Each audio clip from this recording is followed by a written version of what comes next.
తను నువ్వు చేయడానికే ఒప్పుకోడు. ఎవడో చేసి ఊరుకుంటాడా? ఇవాళ త్వరగా వచ్చే. త్వరగా రా అంటే రావాలి. త్వరగా అంటే 5 o'clock. ఏంటి ఎగతాడా? నేను రావడానికి 10 అవుతుంది. 10 అట్లీస్ట్ 6 o'clock. ఇవాళ ఆఫీస్లో ముఖ్యమైన మీటింగ్ ఉంది. నేను అన్నయ్య తప్పకుండా ఉండాలి. రేపు కావాలంటే 3 గంటలకు వస్తాను, లేదా లీవ్ పెట్టేస్తాను. ఇవాళ మాత్రం రమ్మనకు ప్లీజ్. ఇవాళ వస్తావా రావా? రావటం కుదరదు. ఇప్పుడు నాకంటే నీకు ఆఫీసే ముఖ్యమైపోయింది కదా. ప్రియా అర్థం లేకుండా రావద్దు. త్వరగా అంటున్నావు. ఏమిటంత ముఖ్యమైన విషయం? అది కూడా తెలియకుండా వర్క్ అని అల్లాడుతున్నావు. నీకు చెప్పడం వేస్ట్. చూడు ప్రియా, ఇంతకు ముందు నేను నీ లవర్ని. నువ్వు అడగానే ఎక్కడికైనా తీసుకెళ్ళడానికి వచ్చేవాడిని. కానీ ఇప్పుడు అలా కాదు. నేను నీ హస్బెండ్ని. ఓహో. ఏంటోహో? నన్ను చూస్తే నీకు ఎగతాళిగా ఉందా? అందరిళ్లలోనూ భార్యల భర్తల్ని బాధ్యత లేకుండా తిరుగుతున్నారని తిడతారు. నువ్వో నేను బాధ్యతగా ఉన్నది కోపడుతున్నావు. నాకన్నా నీకు ఆఫీసే ఎక్కువ అని అడిగావే. నేను ఇప్పుడు బాధ్యతగా ఆఫీస్కి వెళ్ళేది దేనికి? సంపాదించడానికి. ఎవరి కోసం? నీ కోసం, మన కోసం, మనకి పుట్టబోయే పిల్లల కోసం. సో నువ్వు నా కోసం, మన పిల్లల కోసం కష్టపడి సంపాదించి వదిలిస్తానంటావు. Yeah, it's right. నాకా నమ్మకం లేదు. ఏ? పిల్లలు కంటానికి కష్టపడటం తెలియదు కానీ ఇక నువ్వు కష్టపడి సంపాదించి పిల్లలు వదిలిస్తావు. ప్రియా, ఇవాళ మనకి first night, 18th first night. మరి ఆ 3 days? అయ్యో, ఎలా మర్చిపోయాను. ఇవాళ ఆఫీస్ లేదు, మీటింగ్ లేదు. ఈవినింగ్ 6 o'clock టక్కుని వాళ్తాను. ఇవాళ రాత్రి నిన్న అదేమిటది? Night, first night. First day అవ్వకూడదా? అవ్వకూడదన్న రూల్ ఏమైనా ఉందా?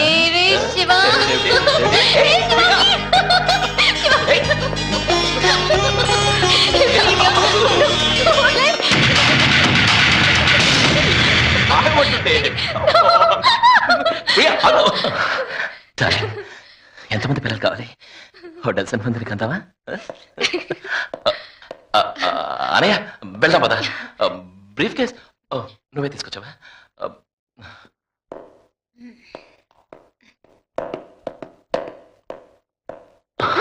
6 o'clock రెడీగా ఉంటావు. టక్కున వెళ్తాను. Bye.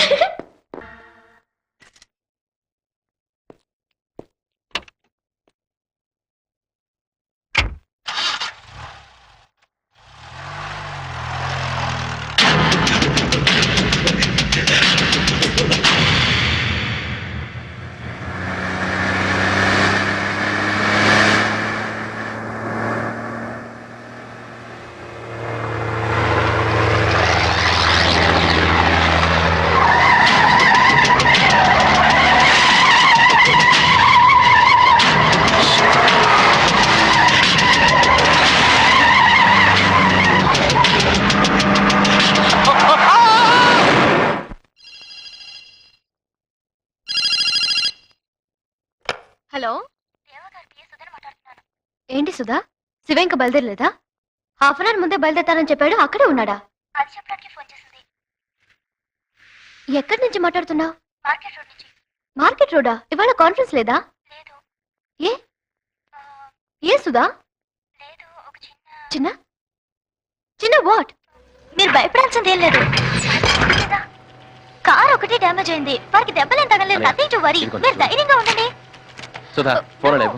1 minute madam. Hello Shiva, Shiva, Shiva, నీకేం కాలేదుగా? ప్రియా, నాకేం కాలేదు. అయ్యో, కారు బ్రేక్ ఫెయిల్ అయింది. సైడ్ లో ప్లాట్ఫామ్ గుద్ది ఆపేశాను. నిజం చెప్తున్నాను, నాకు ఒక దెబ్బ కూడా తగలేదు. నువ్వు రావద్దు ప్రియా. నేను ఇంకో 10 నిమిషాలు నీ ముందుంటాను. ఫోన్ పెట్టే. నాకు తెలుసు, వాడు ఏదో చేస్తుంటాడు. కార్ చెక్ చేసి వీటి తీసుకెళ్ళొచ్చుగా.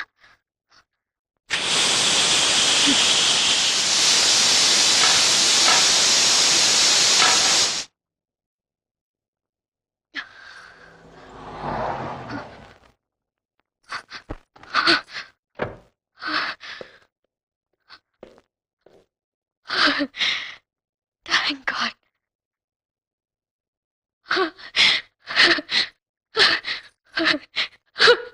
Shiva!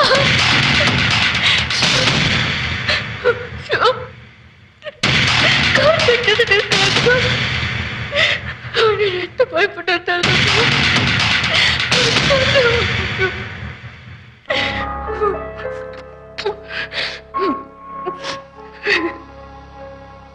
I love you, Shiva.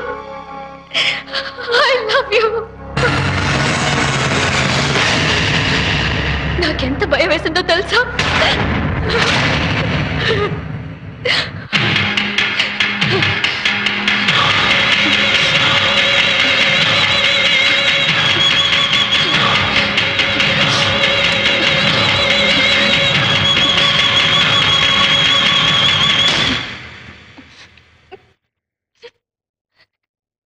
నేను చెప్తే నువ్వు నమ్మవు. దీనికంతటికి కారణం ఎవరో తెలుసా? మీ అన్నయ్యే. జరిగిందేదో జరిగింది. ఇక నువ్వెప్పుడు కారు కావాలనుకున్నా బ్రేక్, ఆయిల్, సీట్ అన్ని అన్ని చెక్ చేసిన తర్వాతే తీసుకెళ్ళాలి. ఓకే? సరే చెప్పు, సరే చెప్పు, సరే చెప్పు.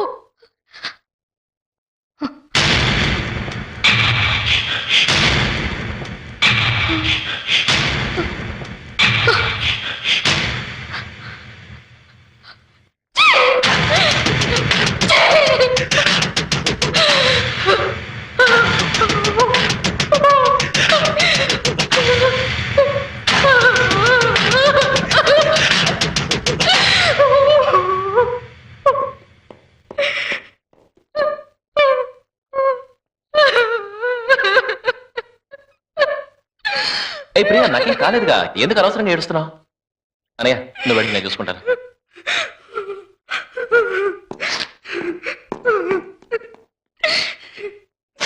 ప్రియా, ఊరుకోమంటే ఏడవకు. నాకు దెబ్బలు తగలేదంటున్నాగా. నేను అందుకే ఏడవట్లేదు. ఇప్పుడు ఏమైందో తెలుసా? ఏమైంది? నేను నువ్వు అనుకుని మీ అన్నయ్యని వాటేసుకున్నాను. అయ్యో, నీకు ఆ మాత్రం తేడా తెలియలేదా? నీకు పౌరుషం లేదు. నువ్వు మొగాడివి కాదు. నీ పెళ్ళ ఇంకొకరిని పోయి వాటేసుకుందని చెప్తుంటే కాపాడుకుంటా నవ్వుతున్నావా? నీకు సిగ్గుసరం లేదు. నువ్వే మొగడివిరా. తొందరపడి వాటేసుకుంది నువ్వు. తప్పు నువ్వు చేసి నన్ను మా నాయని తిడతావేంటి? సరే, నేనేదో తొందరపడి వాటేసుకున్నాను. అందుకు మీ అన్న ఏం చేశాడో తెలుసా? ఏం చేశాడు? మాట్లాడకుండా నించున్నాడు. నించోక మరేం చేస్తాడు? తను ఏమైనా మాట్లాడగలడా? లేదు, తను మాట్లాడలేడు. నేను అనేది అది కాదు. నువ్వే అనుకుని నేను వెళ్ళి వాటేసుకున్నాను. ఏం తెలియనట్టు ఎంజాయ్ చేశాడు. నేను ముద్దుని యాక్సిడెంట్ అయిన తర్వాత ఇంటికి వచ్చింది నువ్వే అనుకుని ఆత్రగా వెళ్ళి వాటేసుకున్నాను. ముద్దులు కూడా పెట్టుకున్నాను. తనకి చేతులు లేకుండా పోయినాయా? నన్ను అవతలకు నెట్టొచ్చుగా, లేదా తను తప్పుకోవచ్చుగా. అలా చేయలేదే. ఎప్పటి నుంచో మొన్న కోరిక సగభాగం నెరవేరిపోయినట్టు దృష్టి బొమ్మలా నుంచున్నాడు. చూడు ప్రియా, జరిగిన సంఘటన ఒకటి. దానికి ఎన్ని అర్థాలైనా తీసుకోవచ్చు. అది అర్థం చేసుకునే మనసును బట్టి ఉంటుంది. నా తప్పుంటావా? మా అన్నయ్య తప్పుగా అర్థం చేసుకోదంటున్నాను. డైలీ అన్నయ్య పెద్ద ఇష్యూ చేస్తున్నావు. అర్థం లేకుండా ఊహించుకుంటున్నావు, కంప్లైంట్ చేస్తున్నావు, గొడవ పడుతున్నావు. భయంగా ఉంది ప్రియా. నేను నిన్ను ప్రేమిస్తున్నాను, కాదనడం లేదు. రోజు నన్ను ఇలా టార్చర్ పెడుతూ ఉంటే ఎక్కడ నేను అసహించుకుంటాను అని నాకు భయంగా ఉంది ప్రియా. అదే భయం నాకు ఉంది. నేను మనసు పడి కోరి కోరి ప్రేమించి పెళ్లి చేసుకున్న వాడి రూపంలో ఉన్న ఇంకొకడు నన్ను కోరుకుంటున్నాడని తెలిసినప్పుడు అతని మీద ద్వేషం నీ మీద ఎక్కడ కలుగుతుందోనని నాకు భయంగా ఉంది. పిచ్చిదానిలా మాట్లాడుతున్నావు ప్రియా. తల్లి కడుపులో కలిసి పడుకున్న వాళ్ళు, కవలలుగా కలిసి పెరిగిన వాళ్ళు, వాడి మాత్రం అలా ఊహించుకుంటావే. ఒక ఆడదాన్ని కడుపులో విరగాల్సి పడుకోవచ్చు, కానీ ఒక ఆడదాన్ని పక్కలో విరగాల్సి పడుకోవచ్చు. కుటుంబశ్రీ మాట్లాడాల్సిన మాటనా? కుటుంబం అక్కడ జరుగుతుంది. ఇలా చూడు శివ, నువ్వు మీ అన్నయ్య రూపంలో ఒకటి కావచ్చు, కానీ నీ క్యారెక్టర్ వేరు, తన క్యారెక్టర్ వేరు. నువ్వు మంచివాడివి, తను చెడ్డవాడు. మీ అన్నయ్యకి చేయి విరిగినప్పుడు ఫస్ట్ డేట్ కూడా అవాయిడ్ చేసి మలేషియా వెళ్ళావు నువ్వు. అది 15 days. ఎవరు అలా వెళ్తారు? మీ అన్నయ్య డెఫ్ అండ్ డమ్మని కారణంగా అతను ముందు సింపుల్ గా పెళ్లి చేసుకుందామని రిజిస్టర్ మ్యారేజ్ చేసుకున్నవాడివి నువ్వు. ఎవరికి ఆ మనసు ఉంటుంది? కానీ తన మనసు వేరు. నీలాంటి వాడికి ద్రోహం చేయాలనుకుంటున్నాడు. తమ్ముడు భార్యని కోరుకుంటున్నాడు.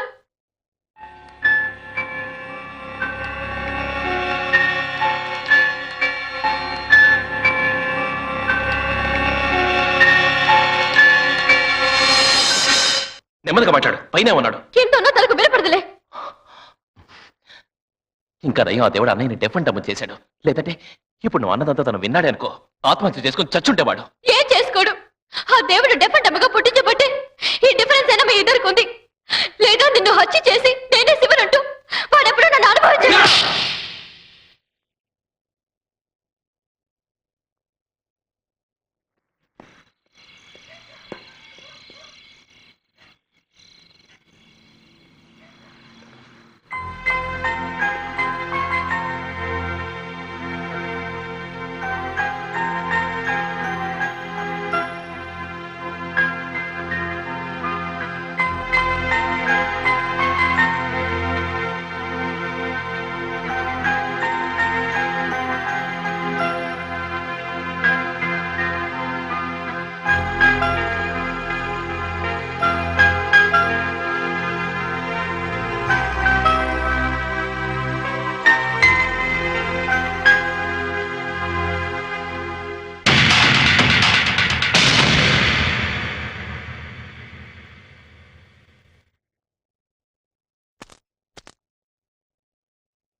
చూసావా అన్నయ్యని ఎప్పుడు తప్పుగా మాట్లాడతావే నువ్వంటే ఎంత అభిమానం చూడు. నేనేం తప్పుగా అనలేదే, నేను అదే చెప్తున్నాను. తను నీకనే నన్ను ఎక్కువ అభిమానిస్తున్నాడని. నేనన్న అభిమానం వేరు, నువ్వు అనే అభిమానం వేరు. వాడు ఎవడో వచ్చి నీ మీద చెయ్యి వేయగానే వాడు ఏం చేశాడో చూసావుగా. తను నువ్వు చెయ్యడానికే ఒప్పుకోడు. ఎవడో చేసి ఊరుకుంటాడా?